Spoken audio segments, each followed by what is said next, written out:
गुरु मिला मुझे आज कथा का प्रथम दिवस। ये मैं नहीं, रामायण गीता महापुराण इसकी साक्षी है।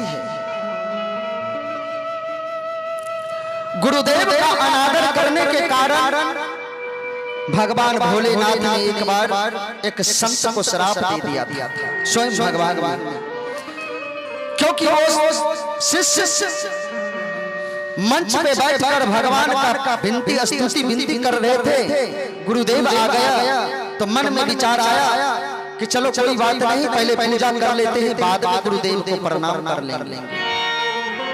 तो रामायण से देखिए, आप लोग तो ज्ञानी हैं, विद्वान हैं। मैं जानता हूं कि बिशनपुर ग्राम में ऐसी कोई घर नहीं जिसमें विद्वान नहीं, घर भरा पड़ा है। क्योंकि बच्चों के संस्कार से माता पिता का दृढ़ मालूम होता है। जिस घर में बच्चे इतने संस्कारी है तो उसका माता पिता कितना संस्कारी होगा, इससे अनुभव किया जाता है। इसीलिए तो तुलसीदास जी महाराज कहते हैं, प्रातः काल उठ के रघुनाथ, प्रातः काल उठ के रघुनाथ, माता पिता गुरु न बहि माथा। प्रातः काल उठ के रघुनाथ, कहते हैं प्रातः काल उठ के रघुनाथ, माता पिता गुरु न बहि माथा। वो घर धन हो गया है जिस घर में पुत्र उठकर सुबह में अपने माता पिता को दंडवत करता है, प्रणाम करता है, गुरुदेव को प्रणाम करता है, उनका गुणगान करता है। गर्भ गीता में गुरुदेव का वर्णन है, कर सेवा हजार तो कर सेवा हजार तो मोक्ष न तो कभी पाएगा। गुरु पूजा न की तूने नरक धकेला जाएगा। अगर गुरु का पूजा नहीं किए हैं, माता पिता को ठुकराए हैं, तो भगवान भी आपका अनादर करेगा, आदर कभी कर नहीं सकता। ये मैं नहीं, शास्त्र कहता है। तो आजकल के तो पुत्र देखे हैं, माता पिता ही प्रेम से हाथ जोड़ने लगते हैं, बेटा ये काम मत करो, हाथ जोड़ जोड़, अरे शर्म से डूब मरो। पुत्र हो तो सपुत्र हो, पुत्र हो सुपुत्र हो, वरना गर्भ में ही मर जाए जब ऐसे ऐसे पुत्र हो।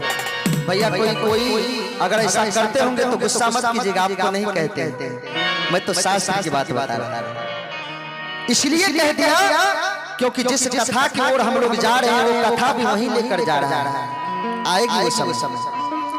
तो धुंधली ब्राह्मण की पत्नी होते हुए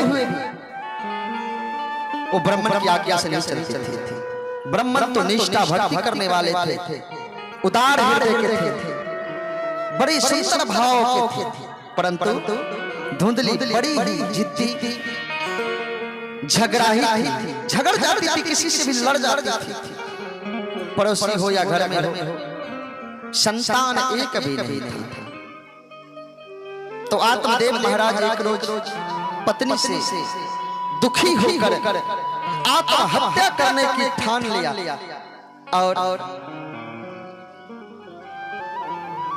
तड़मंद्रा नदी के किनारे चल देती। पतंजलिपुर से थोड़ा ही दूर जाकर तड़मंद्रा नदी है, उस नदी में जाकर आत्मदाह करने के प्रयास किया, कूद कर जल में जान देने की ठान ले कि मैं मर जाऊंगा। परंतु भगवान कहते हैं, जागो राखो साइया, मार सके न कोई, बाल ना बाका कर सके, चाहे जग बेड़ी हो। जग में लाख बेड़ी हो जाए, लाख दुख हो जाए, अगर भगवान नहीं चाह रहा है आपकी मृत्यु, तो आप मर नहीं सकते। मरेंगे तब जब हमारे ठाकुर जी चाहेंगे। प्रभु की माया कहीं धूप और छाया। कल हमारे प्रभात बाबू कह रहे थे बाबा कलश को घटाकर 5 कर दीजिए, 5 से नहीं होता है 11 कर लीजिए। इतनी धूप में बच्चे कुमला जाएंगे, जा नहीं पाएंगे। हम उनसे कहें सरकार उन पे छोड़ दीजिए जिन्होंने हमें बुलाया है।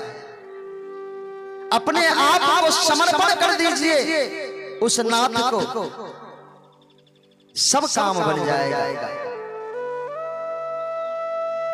धुंधली जैसी जिद्दी के कारण आत्मदेव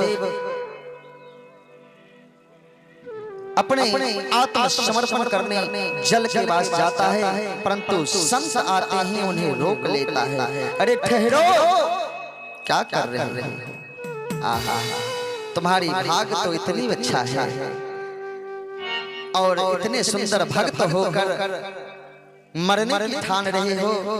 अरे अकाल मृत्यु से तो 10,000 वर्ष प्रेत योनि में वास करना पड़ता है। मत मरो, दुख बताओ तो साधु तो दुख के निवारण के लिए होता है। जहां ना पहुंचे हाथों की लकीर,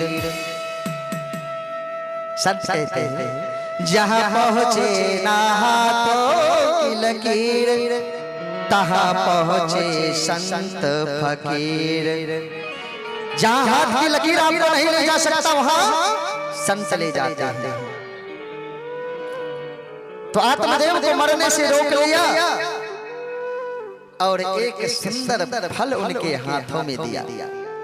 आत्मदेव जाओ, तुम अपने पत्नी को कहना श्रद्धा से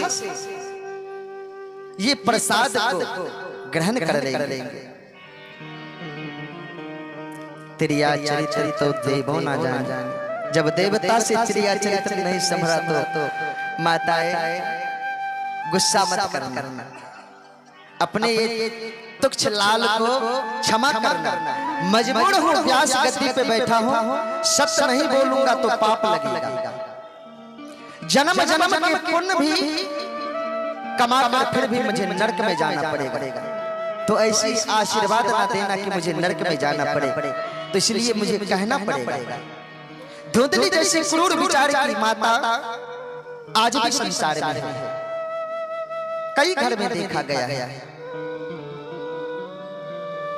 आजकल तो सबसे ज्यादा चर्चा है क्या? वो शिव चर्चा।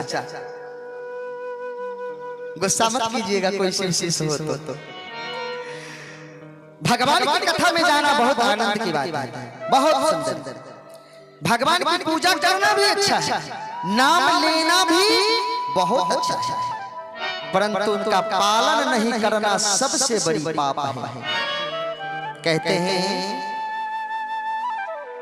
ना जाने कैसे कैसे 3 विधा क्या क्या कहते हैं तो मालूम नहीं मुझे, फिर भी ऐसे बोल देता है। शिव चर्चा से आती है बड़ी सुंदर, वहां जाकर मंच पे कहते हैं ओम पति परमेश्वराय नमः। देखिए क्या कहा, ओम पति परमेश्वराय नमः। हे पति देव आप ही मेरा इष्ट है, मेरा भगवान है। धन्य है वो माता, धन्य है वो माता, भगवान मान लिए पति को। और जब घर आते हैं तो कहीं बेचारा दोस्त महिम को बुलाने से चले जाते हैं, दरवाजे पे नहीं देखते हैं तो बच्चा को पूछता है बेटा वो इधर का क्या है आप लोगों का, इधर का अपने देश का गाली तो हम भूल गए हैं कि बहुत दिन बीत गया। अश्लील गाली छोड़िए, हमको संशय है क्या है गाली के पीछे जाएंगे। बड़ी अश्लील गाली देके कहते हैं फलाना कहाँ, अरे फलाना तुम्हारा पिताजी कहाँ गए?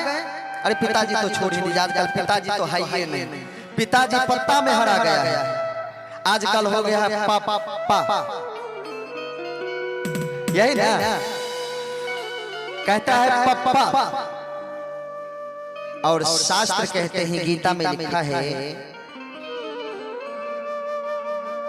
पापाय पापाचाराय आनी। पापा का मतलब पापी, अपना ही बाल बच्चा हमें कहते हैं पापी। संस्कार को भूल गए। पापा को पापी कहने के लिए कह दिए हैं कि पापा कहिए पापा। ये अर्थ नहीं लगा रहे हैं कि गीता क्या कह रही है। हम लोग पहले पिताजी बाबा ऐसा कहा करते थे और मम्मी